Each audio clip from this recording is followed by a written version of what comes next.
Wanita ini bernama Dot. Dia seorang yatim piatu yang tunarungu dan tunawicara. Ayah Dot meninggal karena kecelakaan mobil, sedangkan ibunya telah meninggal jauh sebelum kejadian karena sakit. Setelah ayahnya meninggal, Dot diasuh oleh sahabat ayahnya yang bernama Paul Dear. Istri Paul bernama Olivia. Mereka memiliki anak tunggal yang bernama Nina. Dot dan Nina bersekolah di sekolah yang sama, namun karena Dot bisu dan tuli, dia tidak punya teman. Nina pun enggan bermain bersama Dot. Teman Nina juga mengolok-olok Dot. Dia bilang bahkan orang gila pun tidak ingin sama Dot.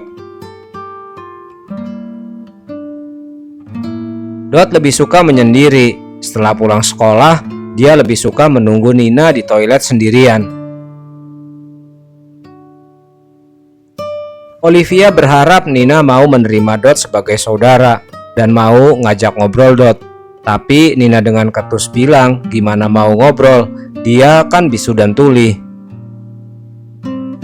Suatu hari Paul bertemu dengan Janice. Janice adalah wali kelas Dot. Dia prihatin tentang Dot. Dia melihat Dot tidak bahagia. Dia ingin membicarakan itu dengan Olivia. Nina menawari sebuah pil kepada Dot.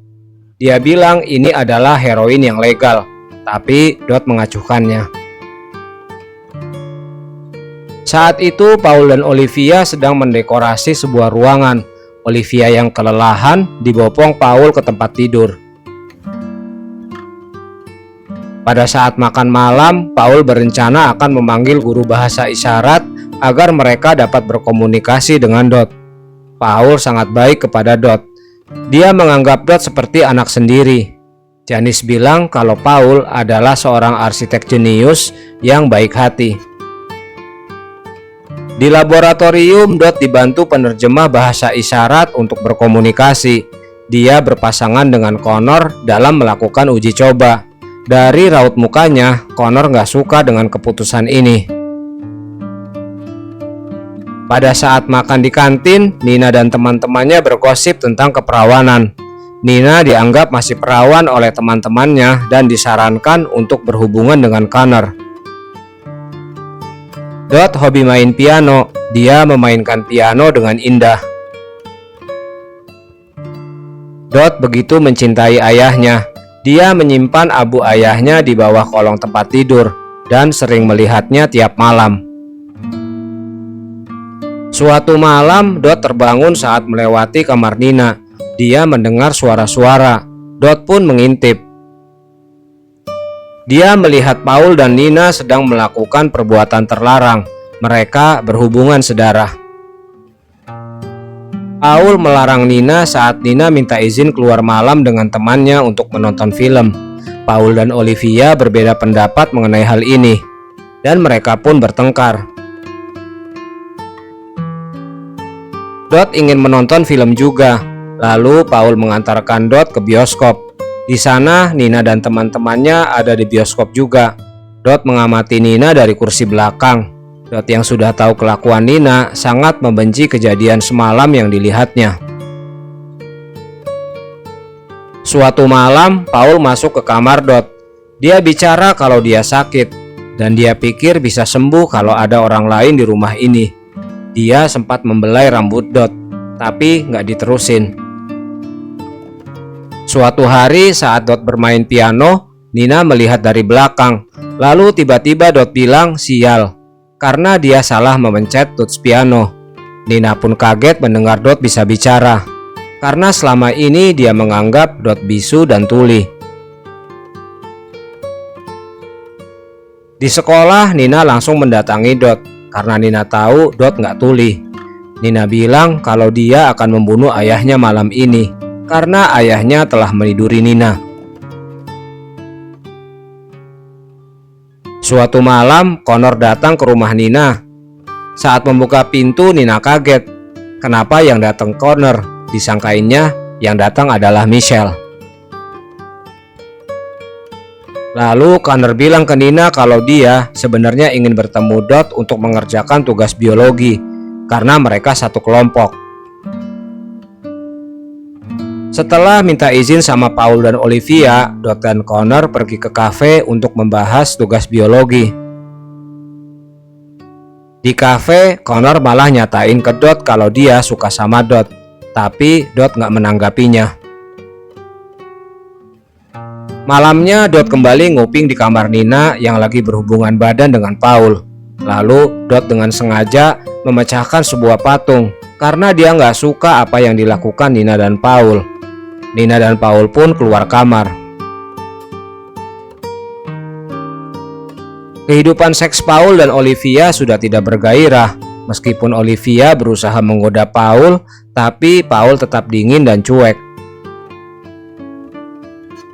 Di tempat lain, Connor dan Dot mulai bermesraan. Hubungannya mereka semakin dekat dan mulai panas. Mereka bersiuman di pinggir kolam renang, walaupun Dot masih tetap membisu. Tengah malam, Paul yang emang sengaja belum tidur beranjak pergi dari kamar tidurnya.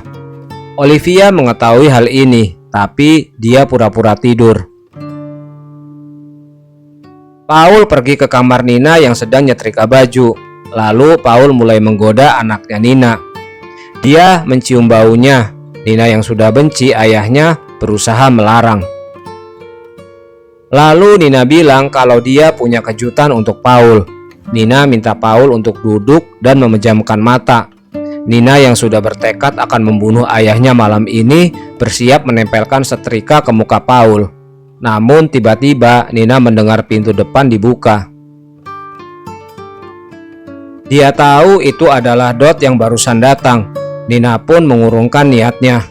Nina lalu bilang kenapa Paul tidak memarahi Dot yang pulang telat. Paul menjawab kalau dia masih menunggu kejutan dari Nina. Nina melanjutkan pembicaraannya. Dia bilang ke Paul kalau dia hamil dan dia minta Paul tidak marah.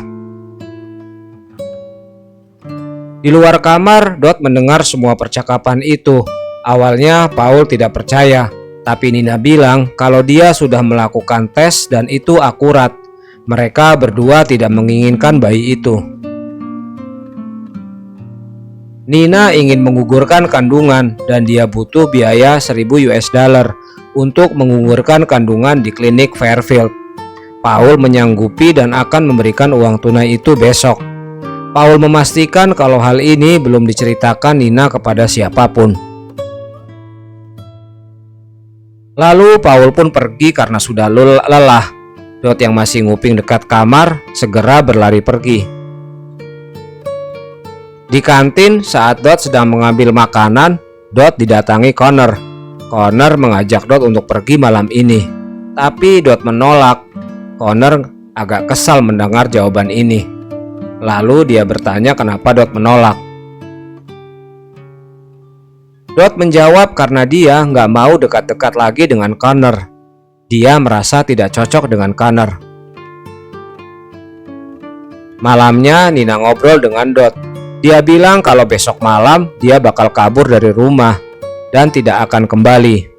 Dia mungkin akan bekerja di kafe, jadi pelayan atau jadi penari. Lalu Nina melanjutkan ceritanya. Kalau dia sekarang punya uang $1.000 untuk melanjutkan hidup sebelum dia dapat pekerjaan. Dia juga terus terang ke Dot kalau dia berbohong ke Paul soal kehamilan. Nina mengajari Dot menggunakan make up dan memberikan Dot gaun seksi untuk pergi ke pesta dansa. Saat Nina siap-siap akan pergi meninggalkan rumah, Paul memeriksa tas Nina. Dia menemukan alat tes kehamilan dan hasilnya adalah negatif, yang artinya Nina telah berbohong soal kehamilan. Lalu Paul pun melabrak Nina dan bilang kepada Nina kalau putriku adalah wanita jalang.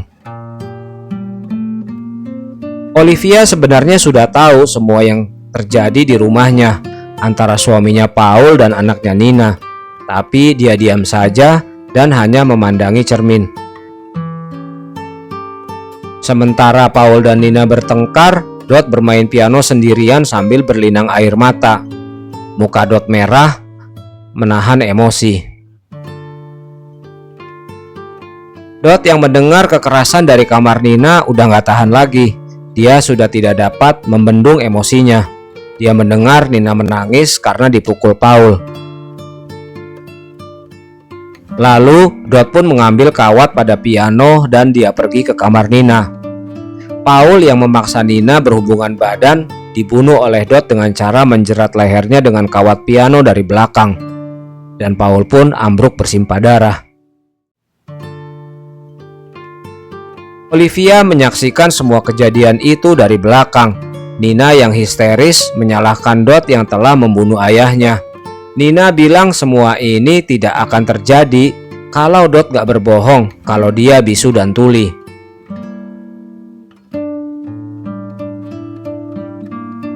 Nina gak mau semuanya terbongkar.